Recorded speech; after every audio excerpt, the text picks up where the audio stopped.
never thought I'd be the kind of person to sit down and share something this personal. But here I am. For years, I poured my heart and soul into building the life I dreamed of. Late nights, early mornings, and sacrifices no one really saw. And when I finally made it, I thought I had everything: success, security, and even love. At least, that's what I believed. But sometimes the people we trust the most can surprise us in the most painful ways. And honestly, I still catch myself thinking, how could I have missed the signs? I guess I should start by telling you a little more about myself and the family I came from.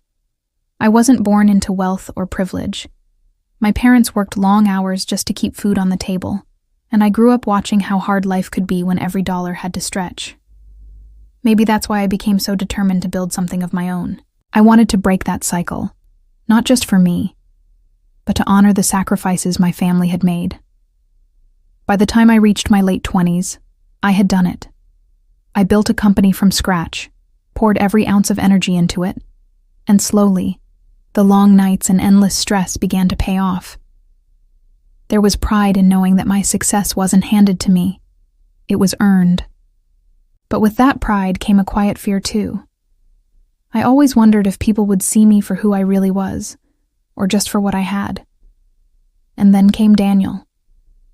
He was charming, attentive, and seemed to understand me in a way that felt rare. At first, I thought I'd finally found someone who loved me for me, not for my bank account or business. My friends and family adored him, and honestly, I let my guard down. I wanted so badly to believe in the fairy tale. But looking back, I realized there were cracks I chose to ignore. Little comments he made about money, subtle questions about contracts or investments, I brushed them off at the time. He's just curious, I told myself. But deep down, there was a whisper of doubt I never wanted to face. The truth didn't hit me all at once. It unraveled piece by piece. Documents I hadn't authorized, conversations he thought I wouldn't overhear, patterns I couldn't ignore anymore. And when it all clicked, it felt like the ground disappeared beneath me. The man I trusted, the one I called my partner, wasn't planning a future with me at all. He was planning an escape, one that would leave him with half of everything I had worked for. From the very beginning, my journey was anything but easy. I didn't inherit a business, and there was no safety net waiting to catch me if I failed. I started with nothing but a small idea, a secondhand laptop, and an unshakable determination that kept me going when everything else seemed impossible. I still remember working out of a cramped apartment, juggling multiple jobs just to keep the lights on, and questioning whether I was chasing a dream too big for me. But every little milestone, my first client, my first real profit, felt like proof that I could turn this vision into something real. Slowly, the company grew.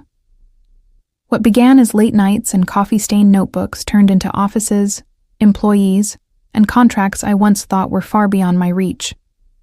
There were moments I broke down from exhaustion, but giving up never felt like an option. I had fought too hard to walk away.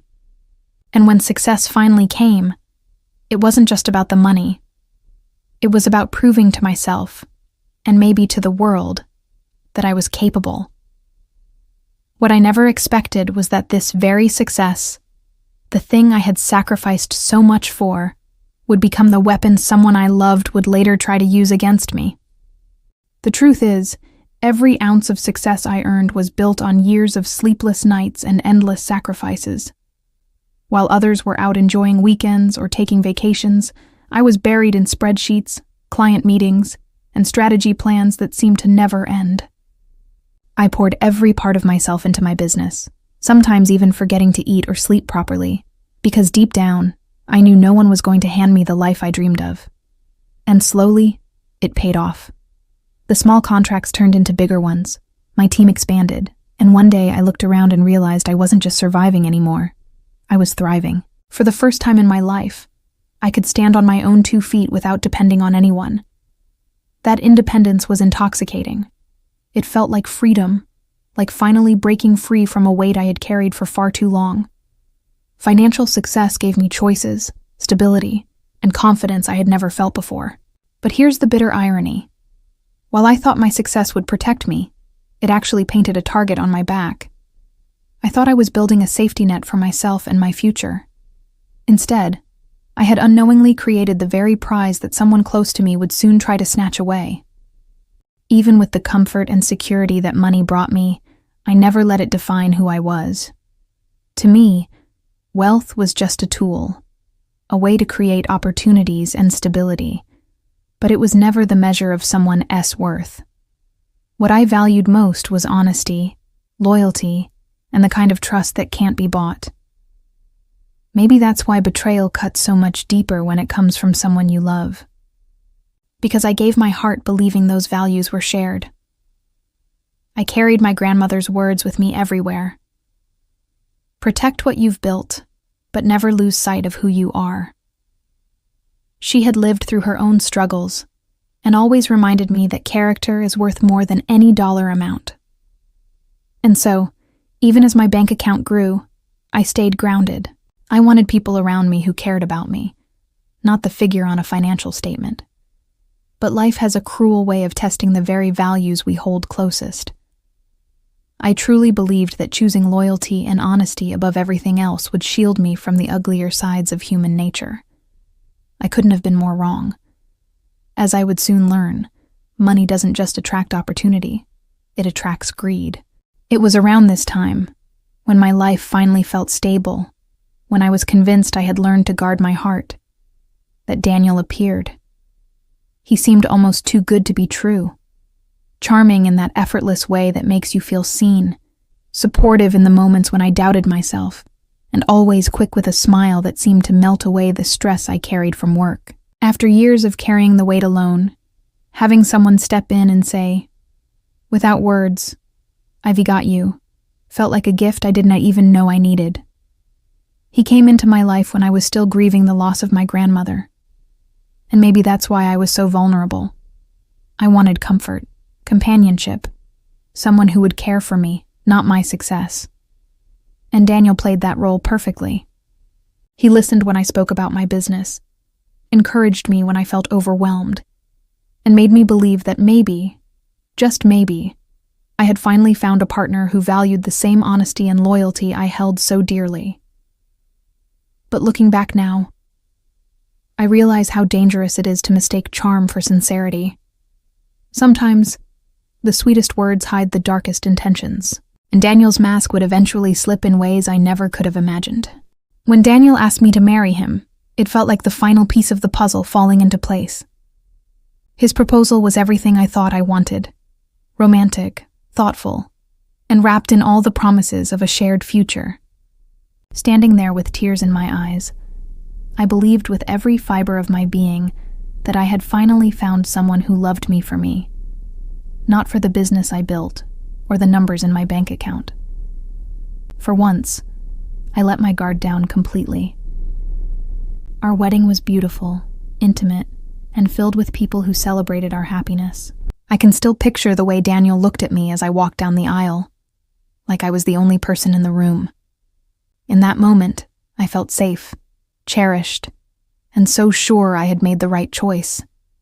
For years I had carried the weight of independence like a shield, but with him, I thought I could finally lay it down. What I didn't realize then was how carefully he had studied me, how effortlessly he blended into the role of the perfect husband. I thought I'd found real love, but in truth, I had just stepped into the most dangerous chapter of my life. At first, our marriage looked exactly like the dream I had always pictured. Daniel and I laughed often, shared long dinners, and even made little rituals together, like our Sunday morning coffee runs and late-night walks when the city felt calm.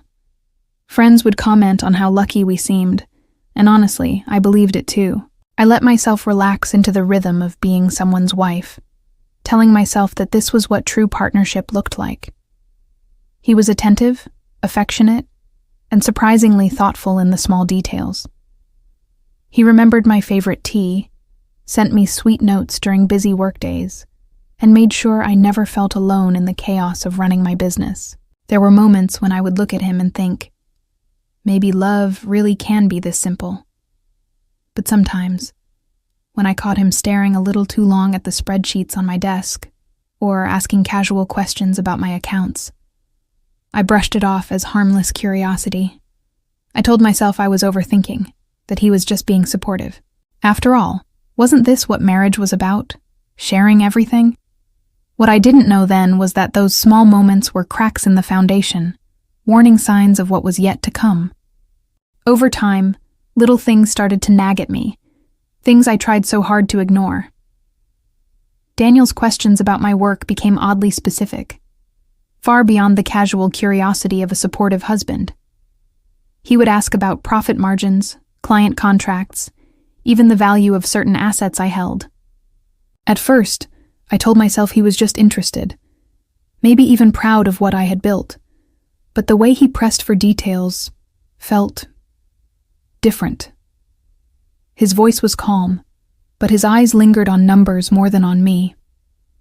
I remember one evening, after dinner, he casually brought up the topic of shared accounts. He framed it as practicality, a natural step for a married couple. But something inside me tightened. I had worked for years to build independence, to never depend on anyone else for stability. And suddenly, here was the man I trusted most, circling around my finances like a hawk pretending to admire the view. I brushed it off, convincing myself I was being paranoid. After all, everything else in our marriage looked picture perfect. But deep down I felt a shift, like a storm cloud on the horizon that no one else could see. And I had no idea just how destructive that storm would become. The truth didn't hit me all at once. It came in fragments, little discoveries that slowly pieced together a reality I didn't want to face. One afternoon, while looking for a file on our shared laptop, I stumbled across a folder that wasn't mine. Inside were documents, spreadsheets, legal drafts, even emails, that revealed a side of Daniel I had never seen before. He wasn't just curious about my business. He had been studying it, dissecting every detail as if preparing for a takeover. My heart sank as I scrolled through his plans. Hidden among the files were notes about asset division, strategies to position himself for maximum gain in case of separation, and even correspondence with a lawyer I didn't know existed. The affectionate gestures, the support, the way he made me feel like we were a team, it all crumbled into something dark and calculated. I sat there frozen, a mix of anger and heartbreak rushing through me. How long had this been going on? From the very start. Every kiss, every kind word suddenly felt poisoned, like props in a performance meant to lull me into trust. And the worst part? I realized he hadn't married me. He had married the fortune I had built. The deeper I dug, the clearer his plan became. And it was like a knife twisting deeper with every detail. Daniel's ultimate goal wasn't just to live comfortably off my hard work. He was preparing to end our marriage and walk away with half of everything I had poured my soul into. Half of my company, half of my savings, half of the life I had built from scratch. All of it, neatly written out in legal terms, as if my entire existence was nothing more than an account to be drained. I couldn't believe it. The man who once held me close and promised forever had been rehearsing his exit strategy behind my back. Every anniversary we celebrated, every toast to our future, all of it was camouflage for the real game he was playing.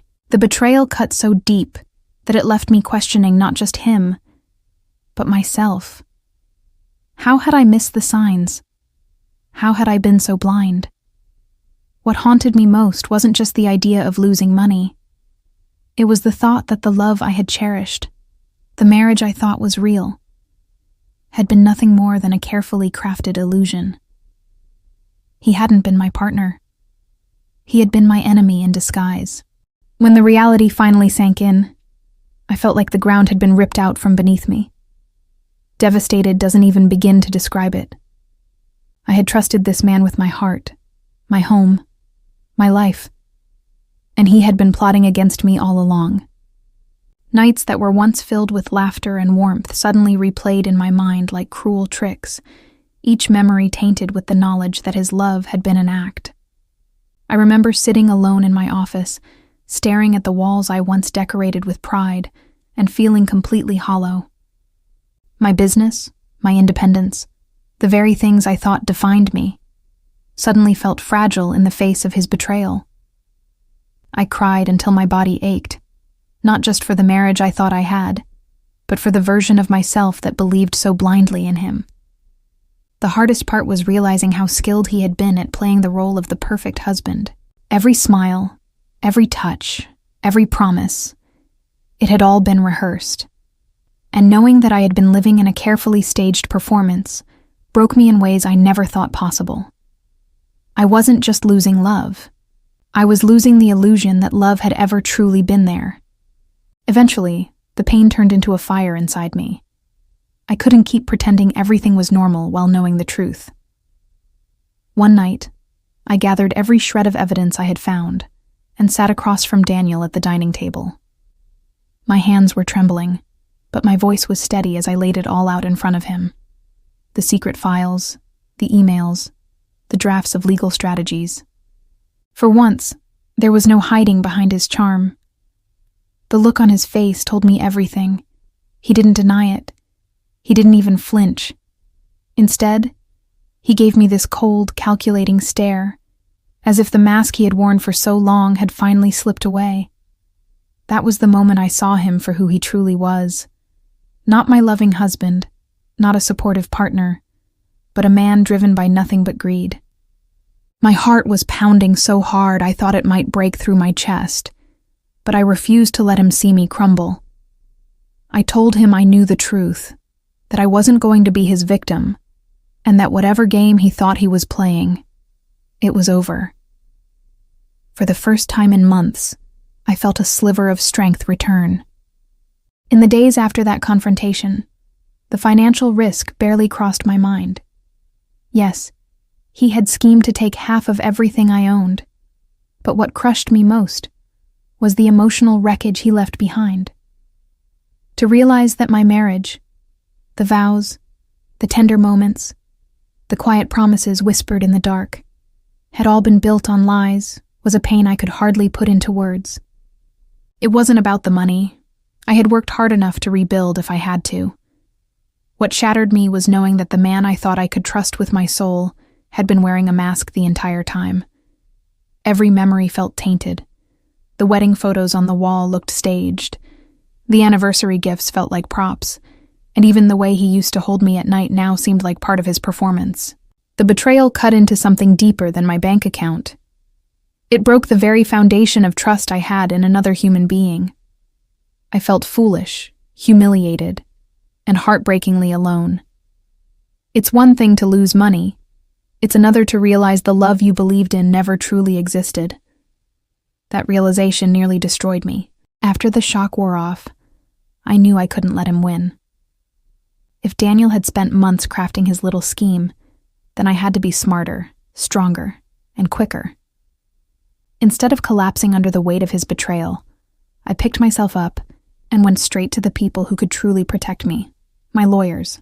I laid everything out for them, every document, every hidden email, every red flag I had ignored for too long. And together, we built a fortress around everything I had worked for. It wasn't easy. Walking into that law office, admitting that my husband, the man I once trusted with my whole heart, was plotting against me, was one of the most humiliating moments of my life. But I refused to let shame silence me. My business, my independence, my future, they were worth fighting for. When the paperwork was finally secured and my assets were locked down tighter than ever, I felt something shift inside me. Relief. Power. A small flicker of pride that I hadn't let him destroy me. Daniel thought he had set the perfect trap, but instead, he had underestimated the very woman he tried to deceive. And that was his biggest mistake. When the legal battle settled and my assets were safe, I was faced with one last choice: stay trapped in a marriage built on lies, or finally free myself from it. The decision should have been agonizing, but in truth, it wasn't. The moment I realized that Daniel had never loved me, the marriage had already ended in my heart. What remained was the strength to make it official. Walking away wasn't easy. I had to untangle not only the paperwork and the property, but also the emotions that still lingered like ghosts. There were days when I stared at the empty side of the bed, questioning how I had missed the warning signs, wondering if I would ever trust again. But each step away from him felt like reclaiming a piece of myself. The day I closed the door behind me for the last time, I felt lighter than I had in years. I wasn't just leaving a toxic relationship. I was walking back into my own power. I wasn't the same woman who once cried over his betrayal. I was stronger, sharper, and more determined than ever. Daniel had tried to break me, but instead, he had forged a version of me that he could never touch again. Looking back on everything, I realize my story isn't just about a marriage gone wrong. It is a warning and a lesson all at once. Protecting your independence isn't selfish, it's essential. I had spent years building my business, carving out a life I could be proud of, and yet I almost let someone take it all with charm and sweet words. It's easy to get swept up in romance, to trust when your heart wants to believe, but ignoring the warning signs can have devastating consequences. Every glance that lingered too long on my finances, every casual question about my assets, every subtle attempt to control the narrative, those were signs I should have seen sooner. And now, I know that strength doesn't just come from wealth or legal protection. It comes from trusting yourself, listening to your instincts, and refusing to let anyone manipulate your life. If sharing my experience can help even one person recognize the early warning signs in a relationship or understand the value of safeguarding their independence, then it's worth every moment of the pain I endured. Life can be unpredictable, people can be deceptive, but your power, your agency, and your worth, those are yours to protect, no matter what. Through all the heartbreak and betrayal, one truth became crystal clear to me. True partnership isn't about money, status, or material gain. It's about trust, honesty, and mutual respect. I had once believed that love could mask anything, that someone who cared would automatically value me for who I am, not what I own. Daniel taught me, in the harshest way possible, that love without integrity is nothing more than a dangerous illusion. I've learned to recognize the difference. A real partner celebrates your victories without envy, supports your dreams without manipulation, and shares your life without hidden agendas. True love doesn't come with spreadsheets, secret emails, or plans to claim what isn't rightfully theirs. It comes with transparency, kindness, and respect for the other person's independence. Looking back, the pain I endured was a harsh teacher, but a necessary one. It forced me to reassess not only who I trusted, but how I valued myself. I know now that protecting my heart and my independence isn't selfish, it's essential. And from this experience, I carry a renewed sense of strength and clarity, knowing that the right kind of love and the right kind of partnership is one built on trust, not financial gain. Now, I share my story not to dwell on the past, but to inspire others and offer a warning. Sometimes the people we trust most, the ones we invite into our hearts and our homes, may not have the purest intentions. It's a painful reality, but recognizing it can save you from heartbreak and loss. I want others to understand that being cautious doesn't mean being cynical. It means protecting yourself and valuing your independence. I've spoken to friends, colleagues, and even strangers about what I went through, hoping my experience might help them spot the early warning signs I missed. I tell them, notice the small red flags, trust your instincts, and never let charm or affection blind you to the truth. Love should lift you up, not serve as a mask for manipulation. Sharing my journey has been healing. Every time I recount the betrayal, the lessons, and the eventual triumph, I feel stronger and more determined. I want others to know that even after deceit, heartbreak, and loss, it's possible to reclaim your life, protect what's yours, and emerge stronger than ever. And above all, to remember that true love is rooted in honesty and trust, not in what someone can take from you. Even now, months later, I sometimes catch myself replaying those moments in my mind, the smiles, the promises, the trust I thought was real. Part of me still wonders how someone so close could hide so much, and maybe I'll never fully understand it. But I do know one thing. I've come out stronger, wiser, and more aware of my own worth. I'd love to hear from you. Have you ever experienced a betrayal that changed the way you see relationships? Thank you for taking the time to listen to my story. If it resonated with you, or even gave you a little insight, I hope you all share your thoughts below and join me in learning from each other and each other's experiences.